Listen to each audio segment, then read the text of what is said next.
நீங்க தோசை கல்ல ஊத்தும்போது தோசை ஒட்டாம வரணும்னு நெனச்சீங்கன்னா, இன்னைக்கு வீடியோல நான் ஷேர் பண்ணியிருக்க இந்த டிப்ப ட்ரை பண்ணி பாருங்க. Hi friends, welcome back to our channel. எல்லாரும் எப்படி இருக்கீங்க? கண்டிப்பா நல்லா இருப்பீங்கன்னு நம்புறேன். இன்னைக்கு நம்ம சேனல்ல டே டு டே லைஃப்ல எல்லாருக்குமே ரொம்ப யூஸ்ஃபுல்லா இருக்கக்கூடிய கிச்சன் டிப்ஸ் அண்ட் ட்ரிக்ஸ் தான் ஷேர் பண்ணியிருக்கேன். ஸோ இந்த மாதிரி டிப்ஸ்லாம் தெரிஞ்சு வச்சுக்கிட்டிங்கன்னா, என்னைக்காவது ஒரு நாள் உங்களுக்கு கண்டிப்பா யூஸ்ஃபுல்லா இருக்கும். ஸ்கிப் பண்ணாம ஃபுல்லா பாருங்க. அதுக்கு முன்னாடி நீங்கள் இப்போ தான் நம்ம சேனலை ஃபஸ்ட் டைம் பார்க்குறீங்கன்னா இப்போவே சப்ஸ்கிரைப் பண்ணிக்கோங்க. கூட இருக்க பெல் சிம்மில் கிளிக் பண்ணிக்கோங்க. இப்போ வாங்க வீடியோக்குள்ளே போகலாம். ஃபர்ஸ்ட் டிப் என்னென்னு பார்க்கலாம். இந்த மாதிரி ஃபோனுக்கு வந்து சம்டைம்ஸ் ஸ்டாண்ட் இல்லைன்னா நம்ம கையிலேயே வச்சு பார்ப்போம். ஸோ நம்மளுக்கு கையும் வந்து பார்த்திங்கன்னா ரொம்ப வலிக்கும். ஸோ இன்ஸ்டண்ட்டாக வீட்லேயே வந்து பார்த்திங்கன்னா இந்த 2 கிளிப் இருந்தால் போதும், நீங்கள் மொபைல் ஸ்டாண்ட் வந்து ரெடி பண்ணிடலாம். ஸோ இந்த மாதிரி மொபைலில் வந்து 2 கிளிப்பை 2 சைடு மாட்டிட்டு இந்த மாதிரி வச்சிட்டிங்கன்னா அழகாக ஒரு ஸ்டாண்ட் வந்து பார்த்திங்கன்னா உங்களுக்கு ரெடி ஆயிரும். ஸோ அழகாக வந்து நீங்கள் இதை வந்து ஸ்டாண்டாக யூஸ் பண்ணிவிட்டு கிச்சனில் ஏதாவது குக்கிங் பண்ணும்போது கூட நீங்கள் வீடியோ பார்த்துட்டே பண்ணலாம். கண்டிப்பாக இந்த டிப் ரொம்ப யூஸ்ஃபுல்லாக இருக்கும். ட்ரை பண்ணி பாருங்கள். அடுத்த டிப் என்னன்னு பார்க்கலாம். அதுக்கு நான் இங்கே ஆப்பிள் தான் எடுத்திருக்கேன். இப்போ இந்த ஆப்பிளில் வந்து நம்ம பசங்களுக்கு இல்லை நம்மளே வந்து ஸ்நாக்ஸ்க்கு எங்கேயாவது வெளியே ஊருக்கு போகும்போது ட்ராவல் பண்ணும்போது கட் பண்ணி எடுத்துகிட்டு போவோம். அப்படி எடுத்துகிட்டு போகும்போது அதோடய ஸ்கின் வந்து பார்த்திங்கன்னா உடனே கருப்பாயிரும் அந்த ஆப்பிள். அந்த மாதிரி இருந்துச்சுன்னா நம்மளுக்கும் சாப்பிட்றதுக்கு பிடிக்காது, பசங்களும் வந்து பார்த்திங்கன்னா சாப்பிட மாட்டாங்க.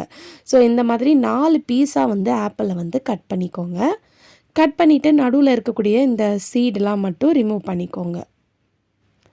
இப்போ இதை ரிமூவ் பண்ணதுக்கப்புறம் நம்ம எப்படி கட் பண்ணோமோ அதே ஷேப்பில் வந்து இதை வந்து எடுத்து திருப்பி வந்து நம்ம ஃபிக்ஸ் பண்ணிக்கலாம். ஸோ இந்த மாதிரி ஒன்று ஒன்றா 4 சைடு வந்து கேப் இல்லாமல் ஃபிக்ஸ் பண்ணிவிட்டு ஒரு ரப்பர் பேண்ட் வந்து எடுத்துக்கோங்க. இப்போ இந்த மாதிரி வச்சதுக்கப்புறம் இதுக்கு மேலே வந்து நீங்கள் ரப்பர் பேண்ட் வந்து போட்டு விட்டுடலாம். ஸோ இந்த மாதிரி ரப்பர் பேண்ட் போட்டு வைக்கும்போது உங்களுக்கு ஆப்பிள் வந்து கருப்பாகாது. பசங்க எடுத்து சாப்பிடும்போது அந்த ரப்பர் பேண்டை மட்டும் ரிமூவ் பண்ணிவிட்டு அதுக்கப்புறம் அழகாக ஸ்லைஸாக பீஸாக வந்து எடுத்து சாப்பிட்லாம். நம்மளும் எங்கேயாவது ட்ராவல் பண்ணுற டைமில் இந்த மாதிரி வந்து நம்ம எடுத்துகிட்டு போனோன்னா ரொம்ப யூஸ்ஃபுல்லாக இருக்கும். ட்ரை பண்ணி பாருங்கள். அடுத்த டிப்புக்கு வேஸ்ட்டாக தூக்கி போடக்கூடிய வாட்டர் பாட்டில் தான் எடுத்திருக்கேன். இப்போ இந்த வாட்டர் பாட்டிலில் இருக்கக்கூடிய இந்த ஸ்டிக்கர்லாம் வந்து நம்ம எடுத்துக்கலாம். எடுத்துகிட்டு இதை வந்து நம்ம 2ஆக வந்து கட் பண்ணி எடுத்துக்க போகிறோம். உங்களுக்கு எவ்வளோ சைஸ் வேணுமோ அதுக்கேற்ற மாதிரி கட் பண்ணிக்கோங்க.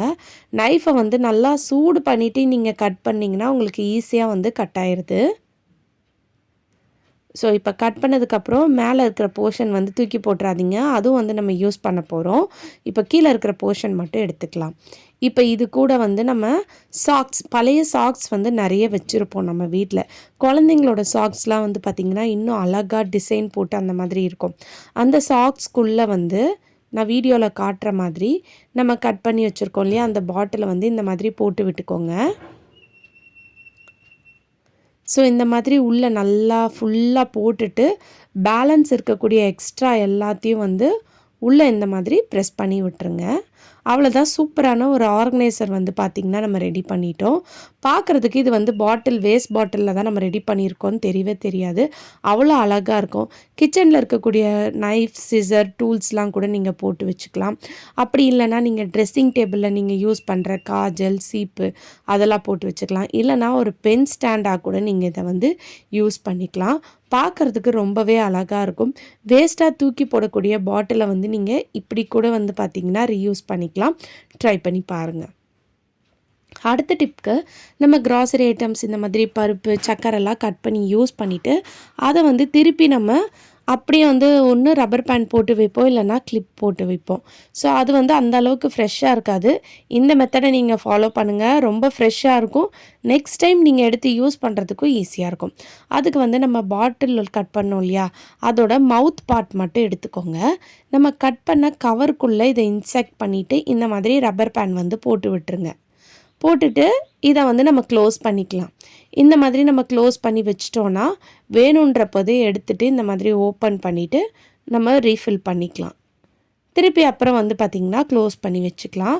இல்லை நீங்கள் இப்படியே கூட நீங்கள் வச்சு கூட நீங்கள் இதை வந்து யூஸ் பண்ணிக்கலாம்.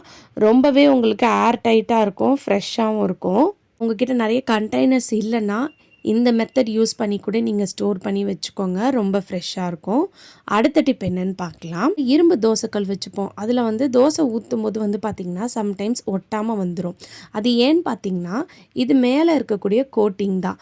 இந்த கோட்டிங்கை வந்து நிறைய பேர் வந்து க்ளீன் பண்ணுறேன்ற பேரில் வந்து தேய்ச்சி நம்ம அந்த கோட்டிங்லாம் ரிமூவ் பண்ணிடுவோம். அந்த கோட்டிங் ரிமூவ் பண்ணி அந்த எண்ணெய் பிசுலாம் போயிடுச்சுன்னா நம்ம தோசை ஊற்றினோன்னா நம்மளுக்கு சரியாகவே வராது. ஸோ இந்த டிப்பை வந்து நீங்கள் ஃபாலோ பண்ணிக்கோங்க. நான் இன்றைக்கி வீடியோவில் ஷேர் பண்ணியிருக்கேன். இந்த மெத்தட் நீங்கள் ஃபாலோ பண்ணும்போது உங்களுக்கு தோசை வந்து ஒட்டாமல் வரும். இதுக்கு வந்து நீங்கள் நல்லெண்ணெய் தான் எடுத்துருக்கணும். 1 ஸ்பூன் அளவுக்கு நல்லெண்ணெயை வந்து தோசைக்கல்லில் ஊற்றிக்கோங்க. அது கூடயே லைட்டாக இந்த மாதிரி தண்ணி தெளிச்சிட்டு ஒரு வெங்காயத்தை இந்த மாதிரி நைஃப்பில் நல்லா குத்திட்டு இந்த மாதிரி நல்லா ஃபுல்லாக ஸ்ப்ரெட் பண்ணி ஒரு 5-6 வாட்டி தேய்ச்சி விடுங்க. இந்த மாதிரி தேய்ச்சி விட்டதுக்கப்புறம் மாவு வந்து நீங்கள் ஊற்றிக்கோங்க. ஊற்றின உடனே திரட்டாதீங்க. இந்த மாதிரி ஊற்றிட்டு ஒரு செகண்ட் விட்டதுக்கப்புறம் இந்த மாதிரி நீங்கள் அதை நல்லா வந்து திரட்டி விட்டுக்கோங்க. ஸோ இந்த மாதிரி பண்ணதுக்கப்புறம் நம்ம உடனே வந்து எண்ணெய் ஊற்றிடுவோம். அந்த மாதிரி ஊற்றக்கூடாது. இந்த மாதிரி ஒரு மூடி இருந்துச்சுன்னா அதை வச்சு மூடி வச்சுருங்க. ஒரு 2 செகண்ட் வந்து அது நல்லா ஆவிலே வந்து வேகட்டும். வெந்ததுக்கப்புறம் 2 செகண்டுக்கு அப்புறம் இந்த ஸ்டேஜில் வந்து நீங்கள் லைட்டாக எண்ணெய் ஊற்றிக்கலாம். நீங்கள் எண்ணெய் ஊற்றாமல் தோசை சாப்பிட்ணுன்னு நினச்சிங்கன்னா நீங்கள் எண்ணெய் ஊற்றாமல் கூட இந்த மெத்தடில் வந்து நீங்கள் பண்ணி தோசையை வந்து எடுத்துக்கலாம். இப்போ எண்ணெயை ஊற்றுனதுக்கப்புறம் நம்ம அந்த மூடி போட்டு வேக விட்டுடலாம். திருப்பி ஒரு 2 செகண்டுக்கு அப்புறம் பார்த்தீங்கன்னா நீங்கள் எடுக்க வேண்டாம்.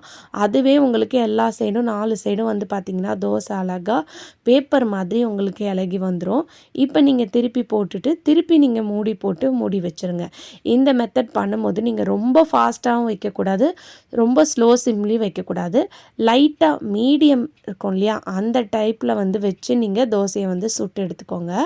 இப்போ பாருங்கள் தோசை எந்த அளவுக்கு அழகாக பேப்பர் மாதிரி இருக்குன்னு கண்டிப்பாக ட்ரை பண்ணி பாருங்கள். அதே மாதிரி தோசை சுட்டு முடித்ததுக்கப்புறம் கொஞ்சமாக வந்து எண்ணெய் ஊற்றிட்டு இந்த மாதிரி ஃபுல்லாக ஸ்ப்ரெட் பண்ணி தடவி வைங்க. ஒரு கோட்டிங் மாதிரி இந்த மாதிரி கொடுக்கும்போது நீங்கள் நெக்ஸ்ட் டைம் வந்து தோசை சுடும்போதும் உங்களுக்கு ஒட்டாமல் வரும். நீங்கள் அதுக்கப்புறம் வாஷ் பண்ணி யூஸ் பண்ணாலும் சரி, வாஷ் பண்ணாமல் யூஸ் பண்ணாலும் உங்களுக்கு தோசை வந்து பார்த்திங்கன்னா நல்லா வரும். கண்டிப்பாக ட்ரை பண்ணி பாருங்கள். அடுத்த டிப்க்கு வந்து நான் கருவேப்பிலை தான் எடுத்திருக்கேன். இப்போ இந்த கருவேப்பிலையை வந்து நம்ம 2ஆக எடுத்துக்கலாம். அதாவது நம்ம ஃபஸ்ட்டு யூஸ் பண்ணுறத வந்து கொஞ்சமாக வந்து நம்ம வேறு மாதிரி யூஸ் பண்ணிக்கலாம். ஃபஸ்ட்டு இதை வந்து பார்த்துடலாம். ஒரு கண்டெய்னரில் டிஷ்யூ பேப்பர் அப்படி இல்லைனா இந்த மாதிரி ஒரு கர்ச்சீஃப் ஏதாவது வெள்ளை துணி இருந்துச்சுன்னா எடுத்துக்கோங்க. இதில் வந்து கொஞ்சமாக நம்ம எடுத்து வச்சுருந்த கருவேப்பிலையை இந்த மாதிரி நல்லா வந்து எடுத்து நம்ம தனியாக போட்டு வச்சுக்கலாம். இதை அந்த மாதிரி போட்டுட்டு அந்த கர்ச்சீஃபை சுற்றி நல்லா கவர் பண்ணிவிட்டு நீங்கள் ஃப்ரிட்ஜில் வந்து வச்சிடலாம். இது வந்து உங்களுக்கு ஒரு 1 வீக்லேருந்து 2 வீக் வரைக்கும் ஃப்ரெஷ்ஷாக இருக்கும். ஸோ நம்ம ஃபஸ்ட்டு கொஞ்சம் எடுத்து வச்சுருக்கோம் பாருங்கள், அந்த கருவேப்பிலை யூஸ் பண்ணதுக்கப்புறம் தான் நம்ம இதை வந்து யூஸ் பண்ண போகிறோம். ஸோ அதனால இதை இந்த மாதிரி ஸ்டோர் பண்ணி ஃப்ரிட்ஜில் வச்சுருங்க. இப்போ பேலன்ஸ் கொஞ்சம் நம்ம கருவேப்பிலை எடுத்து வச்சுருக்கோம் இல்லையா, இதை வந்து நம்ம அப்படியே வந்து கவரில் வச்சு ஸ்டோர் பண்ண போகிறோம். பட் நார்மலாக இந்த கவரில் நம்ம வச்சு ஸ்டோர் பண்ணுவோம் இல்லையா, அதில் பண்ணாமல் முட்டை வாங்குறதுக்கெலாம் நம்மளுக்கு இந்த மாதிரி கவர் கொடுப்பாங்க இல்லையா, அந்த கவரில் இந்த மாதிரி காம்பு வந்து கீழேயும் மேலே வந்து இலை பார்த்த மாதிரி இருக்கணும். இப்படி வச்சு நீங்கள் ஃப்ரிட்ஜ்லேயும் வச்சு ஸ்டோர் பண்ணிக்கலாம், வெளியே வச்சு ஸ்டோர் பண்ணிக்கலாம். இது வந்து நம்ம ஒரு 3 நாள் வரைக்கும் நம்ம யூஸ் பண்ணிக்கலாம். அதுக்கப்புறம் வந்து பார்த்திங்கன்னா நம்ம கண்டெய்னரில் போட்டதை எடுத்து யூஸ் பண்ணிக்கலாம். ட்ரை பண்ணி பாருங்கள். ஓகே ஃப்ரெண்ட்ஸ், இன்றைக்கி வீடியோவில் நான் ஷேர் பண்ணி இந்த டிப் கண்டிப்பாக உங்களுக்கு யூஸ்ஃபுல்லாக இருக்கும்னு நினைக்கிறேன். அப்படி யூஸ்ஃபுல்லாக இருந்துச்சுன்னா மறக்காமல் நம்ம சேனலை லைக் பண்ணுங்கள், ஷேர் பண்ணுங்கள், கமெண்ட் பண்ணுங்கள், சப்ஸ்கிரைப் பண்ணிக்கோங்க. தேங்க்யூ ஃபார் வாட்சிங்.